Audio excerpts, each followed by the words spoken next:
Bien aimé, pourquoi la sagesse ou la prédication de la croix, c'est-à-dire l'évangile de Yeshua, de Jésus-Christ, est comme de la folie devant ceux qui périssent, c'est-à-dire ceux qui ont nié le Seigneur Jésus-Christ.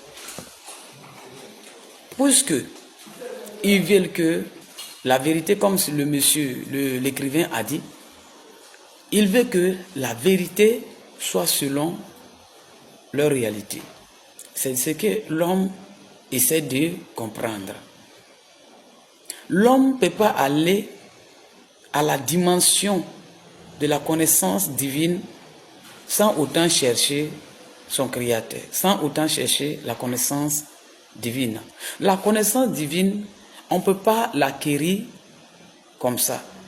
Acquérir la connaissance divine, bien aimé, il faut accepter l'évangile.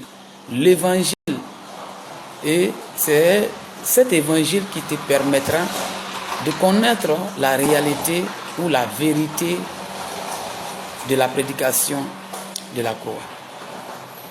C'est pourquoi, si plein de personnes,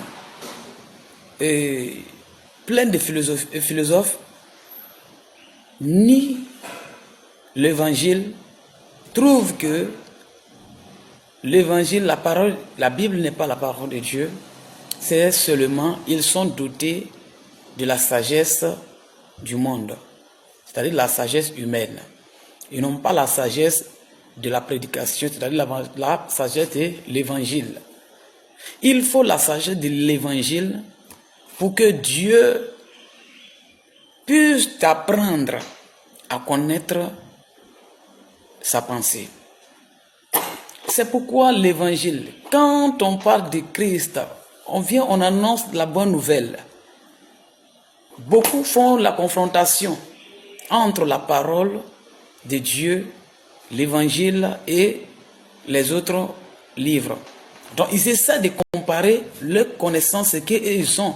La Bible dit dans le livre de 1 Corinthiens chapitre 3, le verset 19, donc selon Dieu, quand il regarde la sagesse des hommes, il voit que cette sagesse, elle est la folie. Comparez les deux choses. Selon les hommes, ils ont une sagesse parce que leur sagesse, c'est ce qu'ils ont appris, c'est-à-dire la connaissance et l'expérience qu'ils ont acquise. Donc, cela le fait qu'ils disent que ce qui est de Dieu, parlant de l'évangile, n'est pas vrai, puisque